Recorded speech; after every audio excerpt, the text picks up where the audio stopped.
Hindenburg की जो news आई है उससे अडानी गिरे या ना गिरे, परंतु ये स्टॉक तो जरूर बढ़ने वाले हैं क्योंकि इन कंपनी में फंडामेंटल्स इतने तगड़े हैं। साथ ही साथ अगर हम इनका प्राइस एक्शन देखें तो वो इतना गजब बन रहा है कि ये स्टॉक्स लॉन्ग टर्म में काफी अच्छा परफॉर्म कर सकते हैं। इन स्टॉक्स को बताने से पहले वीडियो को लाइक करके चैनल को जरूर से सब्सक्राइब कर देना एंड बेल आइकन जरूर से प्रेस कर देना, बिकॉज ऐसी इन्फॉर्मेशनल कंटेंट में वेल्दी माइंड्स अपलोड करता रहता हूं।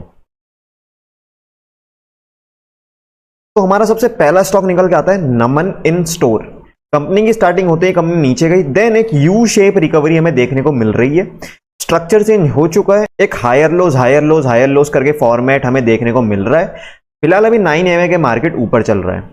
अगर हम बात करते हैं इसके प्राइस एक्शन की तो आंख बंद करके कोई भी बंदा बता सकता है कि इसमें एक inverted head and shoulder type एक पैटर्न बन रहा है।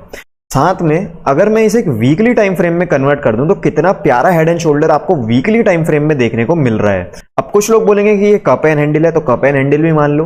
तो इस कंपनी में आप सिर्फ प्राइस एक्शन देखें तो प्राइस एक्शन बहुत तगड़ा बन रहा है।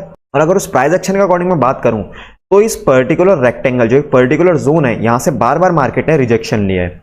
तो अप्रॉक्स मेरी एंट्री इसमें 145 के जोन के ऊपर होगी और काफी अच्छे चांसेस हैं स्टॉक के, अगर मैं प्राइस एक्शन वाइज बोलूं, कि ये यहां से अच्छा खासा ऊपर निकल सकता है। बिकॉज ये स्टॉक में ये जो जोन है यहां से काफी बार रिजेक्शन ले चुका है। जो सेलिंग के ऑर्डर थे, यहाँ पे बायर्स बहुत ज्यादा बुलिश हैं, सेलिंग के ऑर्डर काफी एग्जीक्यूट होते हुए हमें दिख गए हैं एंड देन अभी बाइंग आनी रह गई है। तो बाइंग यहाँ पे काफी तगड़ी देखने को मिल सकती है। साथ ही साथ अगर वॉल्यूम की अगर आप बात करें तो वॉल्यूम भी बाइंग की कैंडल की बहुत अच्छी आई है as compare to the selling candle की वॉल्यूम। हमारा नेक्स्ट स्टॉक निकल के आता है हाईटेक पाइप्स। हाईटेक पाइप्स में आपको एक बड़े टाइम फ्रेम का सेंटीमेंट दिखाता हूं। 1 डे के टाइम फ्रेम में आप देखें तो पहले भी हाईटेक पाइप्स इस जोन पे आगे कंसोलिडेट हुआ था, यहां से अच्छा खासा ऊपर का मोमेंटम आया, एक के दिन में बहुत तगड़ा मोमेंटम आया। देन क्या हुआ, यहां से स्टॉक लिक्विडिटी ली और लिक्विडिटी लेके सीधा नीचे गिरता चला गया। अब क्या हो रहा है, दोबारा से मार्केट अपने ही बिहेवियर में रहा, 200 ईएमए के नीचे आया, यहां पे भी और लिक्विडिटी ली और यहां से अब लगातार एक हायर हाइज और हायर लॉस के फॉर्मेट में चल रहा है। फिलहाल दोबारा से इसी जोन पे, जहां से पहले इसने रिजेक्शन ली और लिक्विडिटी ली है, दोबारा से इसी जोन पे आके मार्केट कंसोलिडेट कर रहा है। अगर मैं यहां पे आपको दिखाऊं सिनेरियो, तो यहां पे मार्केट काफी टाइम से, क्योंकि 1 डे का टाइम फ्रेम है, तो काफी दिनों से यहां पे मार्केट रिजेक्शन ले रहा है। रिजेक्शन लेके गिरा, दोबारा से ऊपर गया, यहां पे फिर कंसोलिडेट करा, फिर रिजेक्शन लेके नीचे गिरा, देन वी शेप रिकवरी है, देन दोबारा से मार्केट यहां पे आ गया। 1 या 2 दिन डोजी बन जाए तो यहां से एक अच्छा खासा ऊपर का मोमेंटम देखने को मिल सकता है। बिकॉज यहाँ पे अगर आप वॉल्यूम देखें तो वॉल्यूम की एनालिसिस भी अगर आप करें तो वॉल्यूम भी बाइंग की काफी अच्छी है। साथ में अगर मैं इसके फंडामेंटल्स की बात करूं तो अर्निंग पर शेयर में भले ही थोड़ा सा डिक्रीमेंट देखने को आपको मिले, दिसंबर क्वार्टर से मार्च क्वार्टर में 0.91 to 0.46 आया, बट सेल्स में 518 करोड़ से 565 करोड़ का हमें एक तगड़ा इंक्रीमेंट देखने को मिला है। हमारा नेक्स्ट स्टॉक निकल के आता है चंबल फर्टिलाइजर्स। अब ये स्टॉक को देखते ही आप पहचान जाओगे कि इसमें प्राइस एक्शन कितना तगड़ा बन रहा है। अप्रॉक्स 200 ईएमए से पहले भी मार्केट यहाँ पे आया, एक बहुत बड़ी तगड़ी रेड कैंडल बनाई, बट वॉल्यूम देखो बहुत ही कम वॉल्यूम यहाँ पे आ रखी है। यहाँ पे लिक्विडिटी ली, लिक्विडिटी लेके एक बहुत ही रैपिड स्पीड से ऊपर चलता चला गया। और ये जो आपको बाइंग की कैंडल दिख रही है, इस बाइंग की कैंडल की आप वॉल्यूम देखो तो यहाँ पे हम साफ साफ बोल सकते हैं कि ये जो कैंडल है और ये जो वॉल्यूम है, ये किसी बड़े इंस्टीट्यूट की क्वांटिटी से बनी है। आप इसका प्राइस एक्शन देखें तो एक करेक्शन फेज में भी चल रहा है, एक इंपल्सिव मूव आया, देन एक करेक्शन फेज में भी चल रहा है एंड दोबारा से एक और इंपल्सिव मूव आ सकता है। मैं श्योरिटी इसलिए दे रहा हूं इसमें बिकॉज यहाँ पे वॉल्यूम में भी एक अच्छी खासी सेटलनेस देखने को मिल रही है। तो हो सकता है कि आने वाले टाइम में ये अच्छा खासा ब्रेकआउट दे और अच्छा खासा ऊपर का मोमेंटम दे दे।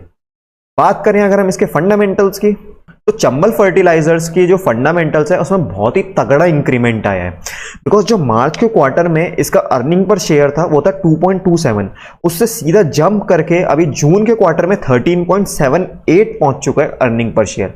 और साथ ही साथ अगर मैं इसकी सेल्स की बात करूं तो सेल्स में तो 2643 करोड़ की सेल्स थी, जो कि अभी करंट क्वार्टर में आ पहुंची है अप्रोक्सीमेटली 5000 करोड़ के आसपास। तो इस स्टॉक के भी अगर हम price action means technical plus अगर हम इसके फंडामेंटल्स जोड़ दें तो ओवरऑल अच्छा सिनेरियो दिख रहा है कि ये स्टॉक आने वाले लॉन्ग टर्म के लिए बहुत अच्छा साबित हो सकता है। हमारा नेक्स्ट स्टॉक निकल के आता है वी गार्ड। वी गार्ड जब मैंने आपको पहले अपने इंस्टाग्राम में बताया था तब से वो अभी तक 35% का मूव दे चुका है एंड देन 35% ऊपर आके यहाँ पे एक तगड़ी लिक्विडिटी लेके मार्केट नीचे गया वी गार्ड का। देन यहाँ पे बहुत ही टाइम से एक ही जोन में यहाँ पे कंसोलिडेशन फेज में है। अगर मैं बात करूं इसके प्राइस एक्शन की तो ऑब्वियसली प्राइस एक्शन हमें बुलिश बता रहा है बिकॉज जो बाइंग की कैंडल है, जो बाइंग की वॉल्यूम है वो बहुत अच्छी निकल के आ रही है। 9 EMA 200 EMA के मार्केट ऊपर है, एंड अगर मैं इस 200 EMA को 20 EMA में कन्वर्ट करूं तो फिर भी 20 EMA के भी मार्केट ऊपर निकल के आएगा। पर मेन नजर जो हमारी जा रही है वो जा रही है इस कंसोलिडेशन और इस डोजी पे। जहां कंसोलिडेट करके डोजी बना दी मतलब वहां पे इनडिसीजननेस आ गई, लिक्विडिटी आ गई। अगर वहां पे लिक्विडिटी आई है तो वहां पे चांसेस हैं कि किसी भी साइड मूव जा सकता है, बट प्रोबेबिलिटी हमारी कहां की ज्यादा बन रही है? प्रोबेबिलिटी हमारी ऊपर की ज्यादा बन रही है बिकॉज बायर्स की स्ट्रेंथ अच्छी है, मार्केट में मोमेंटम बुलिश साइड है, कंसोलिडेशन फेज में ज्यादा कैंडल्स जो है बुलिश फेज की बनी है, वॉल्यूम भी बुलिश की ज्यादा, बाइंग की ज्यादा आई है। तो इसमें एक और अच्छा कॉन्फिडेंस आता है कि ये स्टॉक काफी अच्छा निकल सकता है।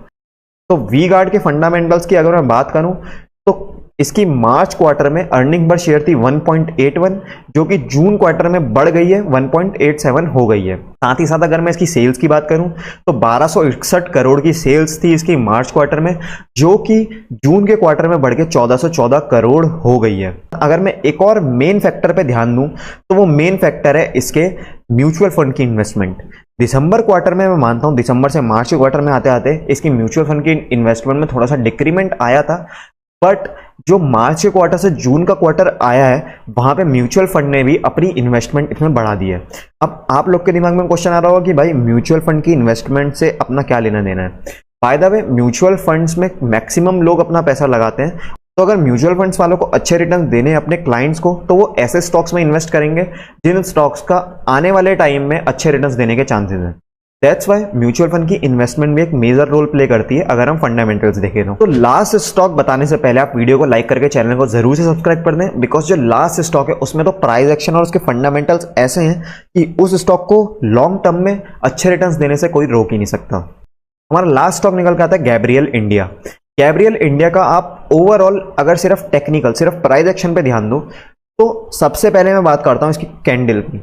वॉल्यूम बहुत तगड़ी आई है, वॉल्यूम बाइंग साइड की वॉल्यूम आने के बाद यहाँ पे मेरे को बिल्कुल ही सेटलनेस देखने को मिला है वॉल्यूम में। इसका मतलब क्या है? जो इतने लंबे टाइम से यहाँ पे मार्केट कंसोलिडेट हो रहा है, यहाँ पे लिक्विडिटी जनरेट हो रही है। साथ में अगर मैं बात करूं इस वॉल्यूम में जो ये कैंडल बनी है, यानी कि यहाँ पे एक अच्छे इंस्टीट्यूट ने, FIIs ने अपनी इन्वेस्टमेंट बढ़ाई है और अब यहाँ पे मार्केट एक ही जगह पे कंसोलिडेट कर रहा है बहुत ही लंबे समय से। तो बहुत लंबे समय से एक ही जगह पे मार्केट कंसोलिडेट कर रहा है और एक ही जगह से यहाँ पे रिजेक्शन देखने को मिल रहा है एक ही जोन से। तो उस जोन से अगर मार्केट बार बार रिजेक्शन ले रहा है, उस जोन में जितनी भी सेलिंग की क्वांटिटीज थी वो एग्जीक्यूट हो रहे हैं, उन सेलिंग के ऑर्डर एग्जीक्यूट हो रहे हैं, बट फिर भी हमें बाइंग की स्ट्रेंथ ज्यादा देखने को मिल रही है। तो क्या हो सकता है आने वाले टाइम में? यहाँ पे मार्केट दोबारा आए, दोबारा से यहाँ पे थोड़े बचे कुछ ऑर्डर्स एग्जीक्यूट हो, दोबारा से थोड़ा सा नीचे जाएगा, देन दोबारा यहाँ आएगा, कंसोलिडेट करेगा, थोड़े थोड़े सेलिंग के ऑर्डर एग्जीक्यूट होंगे, एक आध दिन डोजी बना सकता है, देन यहाँ से एक बहुत ही अच्छे खासे रिटर्न हमें देखने को मिल सकते हैं। फिलहाल मैं बात करूं इसके बुलिशनेस फेस की तो यहाँ पे 200 EMA के मार्केट ऊपर है, 9 EMA के मार्केट अप्रॉक्स ऊपर है, एंड 20 EMA की मार्केट अभी फिलहाल ऊपर चल रहा है। इसका सेकंड फैक्टर देख लेते हैं जो कि इसके फंडामेंटल्स। तो गैब्रियल इंडिया के अगर मैं फंडामेंटल्स की बात करूं तो दिसंबर के क्वार्टर में यहाँ पे अर्निंग पर शेयर अप्रॉक्स 3 के करीब था, जो कि मार्च के क्वार्टर में आते आते 3.67 हो चुका है। एंड सेल्स की अगर मैं बात करूं तो सेल्स 813 करोड़ थी, जो कि इंक्रीज होके फिलहाल 858 करोड़ की हो गई है। साथ में अगर मैं इसमें म्यूचुअल फंड के इन्वेस्टमेंट्स बताऊं तो म्यूचुअल फंड के इन्वेस्टमेंट मार्च क्वार्टर में 11.5% के आसपास थी, जो कि अप्रोक्सीमेटली 11.60% होने को आई है। तो इस स्टॉक के फंडामेंटल्स भी काफी अच्छे देखने को मिल रहे हैं एंड ऑब्वियसली प्राइस एक्शन भी बहुत अच्छा देखने को मिल रहा है। आई होप आपको आज की वीडियो इन्फॉर्मेटिव लगी। वीडियो इन्फॉर्मेटिव लगी तो वीडियो को लाइक करके चैनल को जरूर से सब्सक्राइब कर देना एंड बेल आइकन जरूर से प्रेस कर देना, बिकॉज ऐसी स्टॉक की इन्फॉर्मेशनल कंटेंट में वेल्दी माइंड्स अपलोड करता रहता हूँ।